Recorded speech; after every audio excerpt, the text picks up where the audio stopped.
百吃不厌的韭菜馅饺子，就放这2种调料，又鲜又香，特别清爽不油腻，韭菜翠绿还不出水，薄皮大馅儿，真是越吃越想吃。这时间过得可真快啊！今天就是立秋了，立秋的第一顿一定要吃饺子。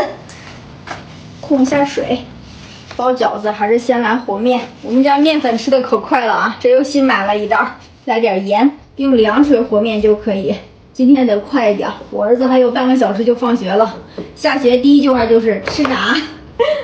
包素馅这个面比肉馅的稍微让它硬挺一点，先把面和好，让它多醒一会儿好用。再来打上几个鸡蛋，有的说加鸡蛋就不是素馅了。来点盐入个底味儿，我喜欢放点白醋去腥。热锅凉油，给它润一下锅，把鸡蛋倒进来。看我这个用了1年的3、4缸铁锅，还是特别的丝滑，一点也不粘。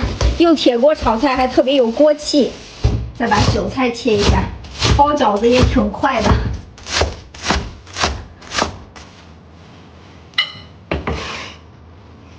先来点香油，搅拌均匀，用油把韭菜的切口给封住，这样就不出水了。焯好的鸡蛋也放凉了，给它倒进来，调味就来点盐。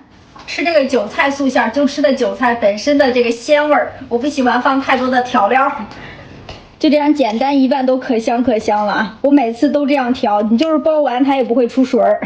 开始包饺子，争取10分钟之内搞定。素馅的这个劲儿稍微揪的大一点，这样一会儿好包。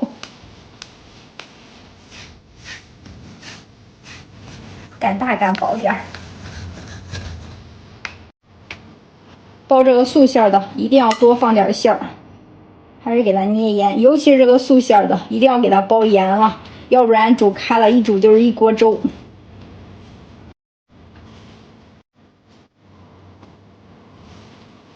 看马上就包完了，一点水都没有出这个馅儿。